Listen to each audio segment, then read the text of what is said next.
It's the Yukon Podcast. I'm Professor Stephen Dyson. And I'm Professor Jeff Dudas. And Jeff, we are here to do an emergency broadcast about Taylor Swift's endorsement of Kamala Harris. We're recording this just a few hours after last night's presidential debate between Donald Trump and Kamala Harris. And news broke literally as that debate ended that Taylor Swift had endorsed Kamala Harris. Jeff, you're one of the foremost academic experts on Taylor Swift. You've been interviewed on Newsweek, on NPR, about her politics and her political evolution. What does this mean and why has she done it? Well, in a sense, it is not surprising, right? It's confirmation of what we would imagine Taylor would have done, as we have talked about extensively on this pod.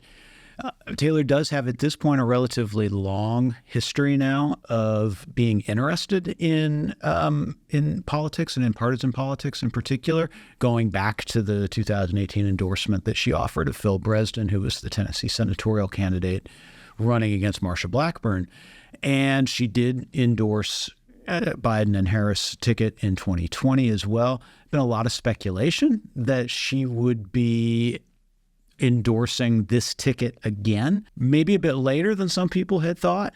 I would reorient our viewers and listeners to that sort of fever dream period around last year's Super Bowl and last year's NFL playoffs, when there were a lot of right-wing conspiracy theories about the Biden administration being in league with Taylor Swift and the Taylor Swift team in order to generate what then would have maybe been feared would be a momentum-changing moment in the rematch between Biden and Trump. So this has been coming, it seems to me, for a long time. And of course, it's also on the backs of some polling that was done last fall, some public opinion polling, that indicated both that Taylor Swift was herself more popular than either of the then major party candidates. And there were some indication in this polling that a Taylor Swift endorsement would make a difference to some population of people. So that's my first sense, is that this isn't that big of a surprise. My second sense is that I think it's very easy to overreact to any kind of celebrity endorsement, or really any endorsement whatsoever of a political figure, and particularly in a national political race like the U.S. presidential race. We are only, 7 or 10 days past Robert F. Kennedy Jr.'s endorsement of Donald Trump. That does not appear to have made any meaningful difference whatsoever in the state of the race, which is not surprising. People vote and have always voted for the top of the ticket. It's why vice presidential selections almost never make any meaningful difference in the state of a race either. And so there isn't really much evidence that would suggest that any kind of endorsement, even the endorsement of someone as prominent and popular as Taylor Swift, is going to be a meaningful entry into the dynamics of the race. The election's not over. Not at all. Okay, breaking news. Yeah. So those are my first two kind of forays. But my third point here is that I think we would maybe run ourselves amiss if we were to imagine this Taylor Swift endorsement as a singular event. I think we maybe, as political analysts, will get more leverage out of putting her endorsement of the Harris-Walz ticket into context and into conversation with the larger, what I think is the larger and sort of overriding dynamic of this race. Before Joe Biden dropped out, this was a race between two old men, two old white men who, frankly, are not very representative of the nation at all. They are certainly more representative of the typical voting population in the United States, but not representative in any meaningful demographic way of the nation as a whole. And you tell me if you think I'm wrong, but there was a clear lack of enthusiasm certainly amongst Democratic voters, but I think also amongst independent voters for that rematch. Part of it was almost certainly tied to the personalities of the two candidates, no matter what you think of their policy positions, that there was a kind of exhaustion about having to go through this again, because it is an exhausting process for a lot of people. But I also think that a lot of this was generational. And when you put the lack of enthusiasm for those two candidates when you put that itself into the context of what we have seen over the last 5 or 10 years in other arenas of American politics, which has been this kind of shift away from silent generation and baby boomer populations into younger political leaders. For example, Nancy Pelosi stepped down as Speaker of the House. Charles Schumer is almost certainly going to be stepping down soon as well. Republican leadership in the House has gotten considerably younger over the last several years. Mitch McConnell is just about done in the Senate as the minority leader of the Senate.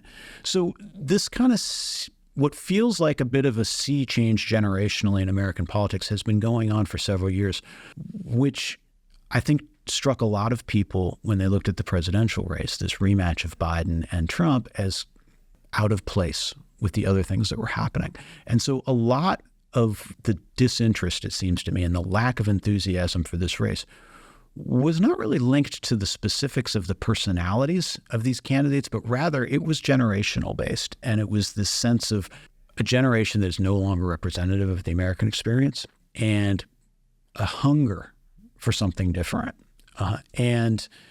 Just think about the rather shocking change in the dynamics of the presidential race almost immediately after Donald Trump dropped out.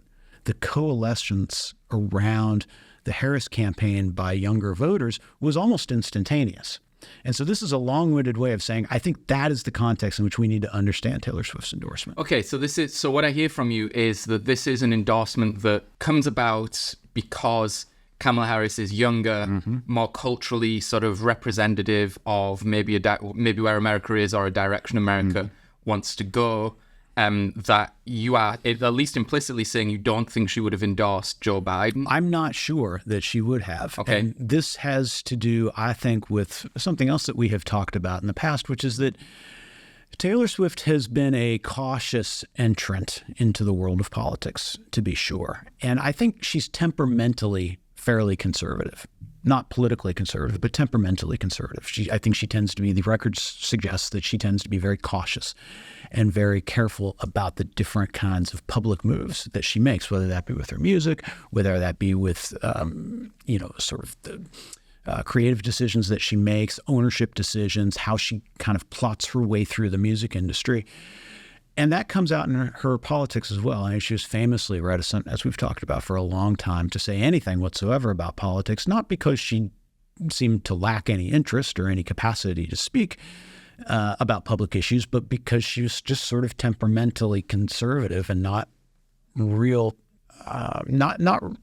interested in putting herself out there in that way. So this is the end of a political evolution. To me like the end of a political evolution, both for Taylor, but also it feels like the kind of icing on the cake for this movement towards consolidation generationally around Kamala Harris as the alternative, not only the substantive alternative to Donald Trump's politics, but as this kind of generational alternative as well. Kamala Harris is 59. She's not, young necessarily, but her affect is much younger. She looks much younger. Her kind of vibe in the world, her gestalt in the world is certainly much more energetic and vibrant, something that was picked up on by, the 18 to 34-year-old demographic almost immediately. And it was definitely picked up on and embraced by large elements of Taylor Swift's own fan base.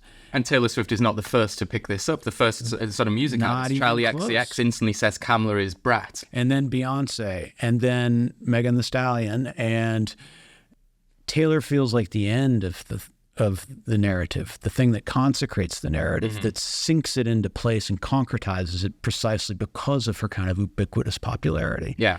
She doesn't feel like the beginning or the middle of it. And so that to me is sort of what's most interesting about this, is that it feels like the closure of a narrative space, at least for this moment, about what this race is and about what it represents.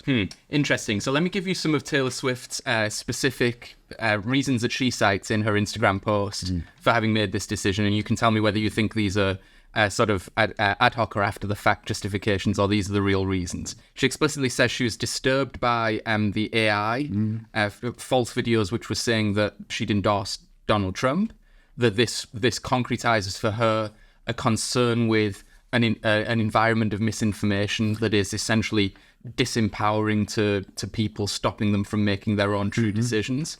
I think, just to stop you, I think that's genuine. Okay. And in order to understand why it's genuine and personal for her, you have to remember back again about 9 or 10 months ago when there was this rash of AI-generated pornographic images and videos of Taylor Swift that came out, right? And so she doesn't mention it here, but this is not new. Yeah. And so she would have, it's not surprising that she would have reacted viscerally to, another series of false claims about her. Right. She also says... generated by American right wing. Yes. She also says that Kamala offers calm, considered leadership versus chaos, and that she's been very impressed by Kamala Harris's sort of performance so far in handling the pressure of being the presidential nominee. That makes sense to me. That feels sincere. Yep, and this is also kind of the Harris campaign's central message as well, that Kamala is a sort of a more competent, a more calm, a more together person. And in their framing, I mean, we're not here to endorse that framing or sort of dispute it, but we're reporting what their framing is. In their framing, Trump is not only old and kind of backward looking, but also sort of erratic and confusing and just a kind of chaos agent. Exactly. And one of her lines that she has developed, one of her narratives, is turn the page on this chaos. Yeah. Right. Famously, we don't want to go back to that. Yep. She also cites choice of Tim Walz as something that she supported, and in particular his and the Harris tickets more broadly support for LGBTQ rights, a sort of issue that she's consistently championed. I can see that as well. I don't have any insight into Taylor's history or lack thereof with Tim Walz, but we do know that, again, amongst this kind of 18 to 34-year-old demographic, Tim Walz has been very highly embraced. That he's got this sort of dad quality about him that this demographic finds very endearing. And so it would make sense. I mean, Taylor is of that demographic still, right? She's in her mid-30s. And it's a kind of presentation, I think, it's a newer presentation of masculinity that is much more appealing to younger people and much more familiar to younger people because it is itself generational. Yeah, and it's contrasted, not explicitly in Taylor's post, not quite explicitly, but it's contrasted with, at least definitely implicitly, with this Trump ticket selection of J.D. Vance as the vice presidential nominee. And Vance, of course, had made comments about Democrats being led by quote-unquote childless cat ladies. And Taylor sort of quite pointedly posts a picture of herself with her pet cat and signs her post, Taylor Swift, childless cat lady. Right. And that's a throwback. She has been a cat lady for a long time. Long before J.D. Vance. Literally a lady who owns cats. Literally, where J.D. Vance means it's clearly as some sort of pejorative. But advertises that as well, right? As the cats have frequently made appearances in her social media posts. Her fan base is very familiar with all of their names. There is this kind of it's an aesthetic, right, for her that she has embraced, and that long before J.D. Vance was known for anything except writing hillbilly elegy. Yeah. Hillbilly elegy. Yes. I thought her explanation of her process of reading the decision in the Instagram post was kind of telling. She says, I've done my research, which is something that I think the sort of a younger generation than ours kind of values, that, is aware of the accessibility of all the information in the world instantly through their phones, but also aware, as Taylor Swift had alluded to, of the sheer amount of garbage that's out there, and sort of values the ability and the effort made to kind of wade through that and make your own independent judgments. Is maybe as a generation that's less interested in monoculture, authoritative sources of information telling you what to think, and is more interested in and confident in their own ability to wade their way through crap to get to truth, while also recognizing that truth will be different for different people. Do your own research, make your own decision. I think that's correct. But there is a disempowering side to that as well, because it contributes, or it is a part of this broader devaluation of expertise that has become prominent in the United States over the last 30 or 40 years. And It's the difference between knowing and understanding is how I always think of it. One of the things that being learned in frameworks of understanding gets you is a kind of ability to distinguish between what you were just saying, the garbage and the more insightful, meaningful, and robust kinds of information. And the do your own research thing is freighted, it seems to me. On one hand, it does point to the possibilities of this kind of emancipatory potential of advanced technology that has always been linked to the rise of the internet and has been celebrated about the internet, this kind of democratization of access to information. On the other hand, it's the exact thing that enables this just kind of fire hose of bullshit that exists out in the world. And the problem with telling people to do their own research, and here I'm meaningfully critical of Taylor for participating in this. The problem with telling people to do their own research is that you're not actually giving them any frameworks of understanding to understand what's good information and what's bad information. Aaron Rodgers, the New York Jets quarterback, who's himself this kind of growing conspiracy theorist, anti-vaxxer, he also insists that people should do their own research. Joe Rogan, a similar figure on the right, insists that people should do their own research.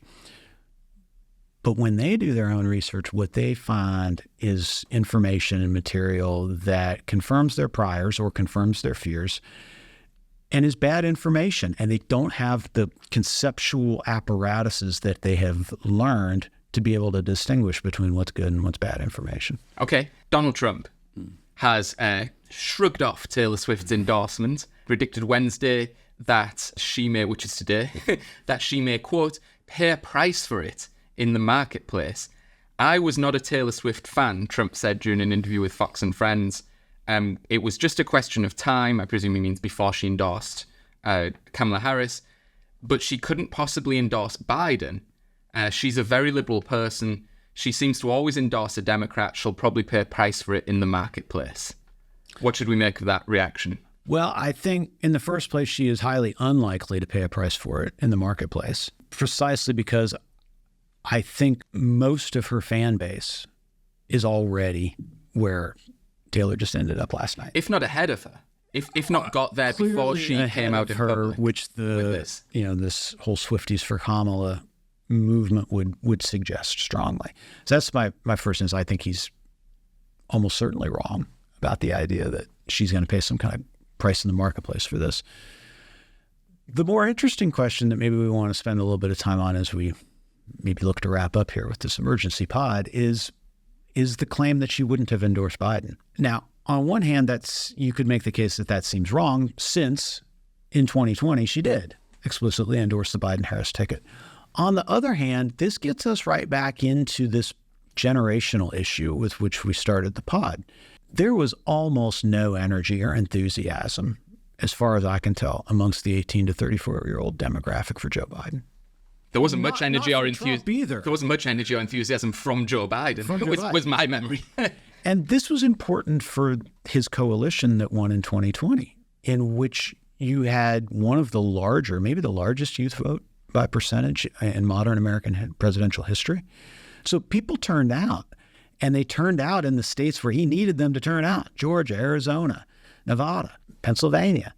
And poll after poll had shown, and this was confirmed by anybody who did deep dives into kind of youth culture and youth online culture, which is where a great amount of that takes place, that there was almost no enthusiasm for him. And to the extent that Taylor's tendency is to be, as we've talked about, temperamentally conservative and to not get out ahead of things, I can see Trump may not be wrong that she wouldn't have endorsed Biden again, because doing so would have put her out of step with her generation's sense of the race. She may have ended up endorsing him, but I think it would have been tepid, probably very much last minute, sort of like the way that she ended up arguably endorsing Hillary Clinton's campaign literally at the very last minute on Election Day of 2016. And even then you had to read into her post to get that. But I think this kind of more full-throated endorsement was likely not forthcoming. Okay. This has been fascinating. If you have enjoyed this analysis, then please endorse the podcast. And by hitting the like button and hitting the subscribe button, we'll also link to our earlier and somewhat more lengthy discussion of the political evolution of Taylor Swift. We did an hour with the professor on that some time ago. But for now, I think it's time to say, on that bombshell,